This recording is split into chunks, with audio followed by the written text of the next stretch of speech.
Com as constantes chuvas, as obras inacabadas em Ribeirão acumulam ainda mais prejuízos, sem contar o enorme transtorno para os motoristas.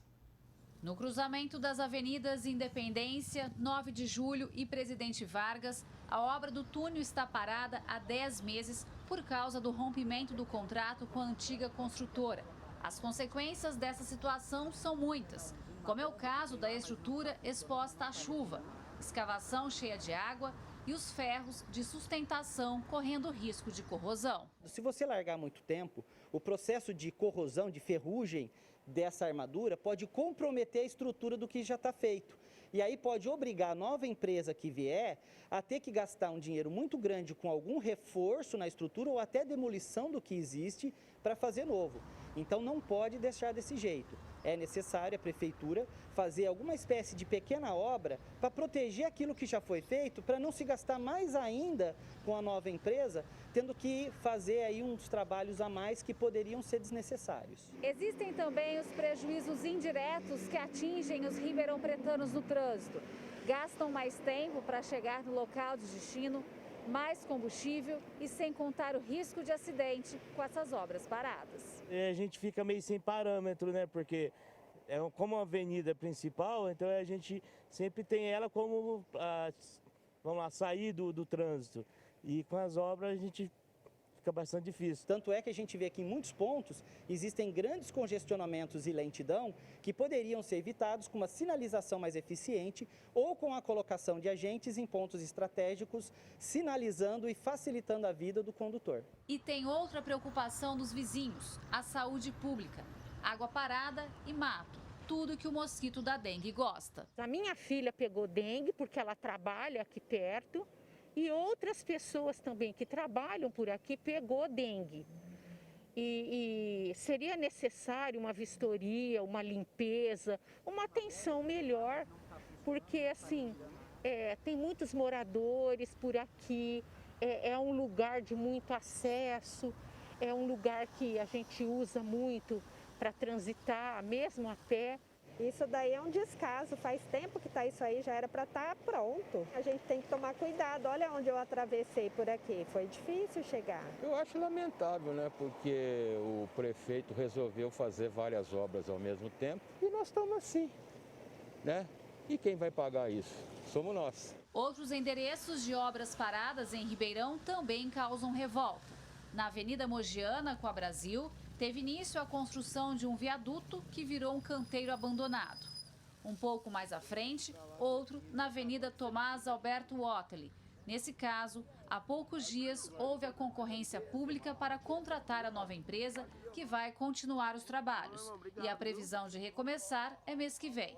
Enquanto isso, segue atrapalhando os motoristas. Porque aqui para mim passar ou tem que tá passando aí por esse monte de buraco, eu tenho que fazer um desvio bem longo. Aí acaba atrasando mais, aí você vai fazer o desvio ali, também tá com obra ali na frente, então tá bem complicado. Se for andar em Ribeirão aí, você não dá para entender. Eles não terminam a obra, começa outra sem terminar a outra, tá virando um rolo. Eu tô com esse quarteirão que é de minha propriedade parado desde o início das obras, que todos os inquilinos foram embora e agora eu tô coloquei cachorro porque me roubaram tudo durante esse tempo e eu coloquei uma firma de cães de guarda. Agora a firma ontem me mandou uma mensagem que não tá podendo nem mais conseguir entrar aí para manutenção dos cachorros, tá entrando, mas tá difícil porque eles não mantêm nem limpo, pelo menos. Ah lá, tá tudo puro mato, eles estão com dificuldade para entrar aí. E na Avenida Dom Pedro, onde começou a execução do corredor de ônibus e não terminou, segue dando o que falar. Além do asfalto desnivelado para os motoristas, tem as calçadas quebradas e irregulares para pedestres. Insegurança para todo mundo. Além de prejudicar os motoristas, prejudica os motoqueiros, porque aqui vira e mexe está tendo acidente, né? Eu sempre vejo que tem acidente, então assim, e fora os pedestres, uma senhora pode cair, pode se machucar, é cheio de buraco, aí ali tem buraco, aqui tem poça d'água, então assim, é uma coisa muito mal feita. A gente nem anda mais, a gente costuma descer a pé, às vezes para economizar, para não andar de carro, a gente gosta de fazer uma caminhada, a gente não pode mais, porque está uma vergonha essa avenida, tudo, está uma bagunça. Gislene Lopes para o Jornal da Clube. Sobre o túnel da Avenida 9 de Julho, a Prefeitura informou que a ordem de serviço para a retomada da obra deve ocorrer em até 20 dias e a entrega está prevista para agosto de 2023. O custo para a finalização está estimado em 27 milhões de reais. Em relação ao corredor de ônibus da Avenida Dom Pedro, a Secretaria de Obras falou que a previsão para a retomada é o primeiro trimestre deste ano. Já com relação ao viaduto da Avenida Mogiana com a Brasil, aí o Executivo não se manifestou. E a gente continua falando sobre esse assunto. Tenho o prazer de receber aqui no Núcleo de Jornalismo o Fabrício Martins Pereira. Doutor Fabrício, ele que é advogado ambientalista. Doutor, Ribeirão sonhou, não é, com várias obras gigantescas ao mesmo tempo e acordou com a cidade interditada, congestionamento para tudo quanto é lado. Foi uma aposta muito arriscada para a administração pública, na opinião do senhor? Boa tarde. Boa tarde, André. Boa tarde a todos. Sem dúvida, a Prefeitura, quando lança essa quantidade de obras, né, esse número de obras que foi feito aqui em Ribeirão Preto, ela deve saber exatamente, né, com números e com avaliações técnicas, se ela vai ter condição de fiscalizar e acompanhar todas essas obras. Você tem municípios como São Paulo, apesar de terem as suas subprefeituras, que gerenciam várias obras todas ao mesmo tempo. Então, a quantidade de obras até que não é preocupante. O preocupante é a Prefeitura ter condições de acompanhar todas as obras, fiscalizar e cumprir o seu papel.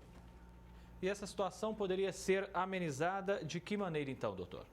Um acompanhamento aos contratos e às execuções bem de perto, ela pode amenizar e tem que substituir aquela empresa que não cumpre o contrato público e também cobrar desta empresa os prejuízos que eventualmente ela deixou. Porque, na verdade, a Prefeitura faz a licitação, transfere a execução da obra para a iniciativa privada.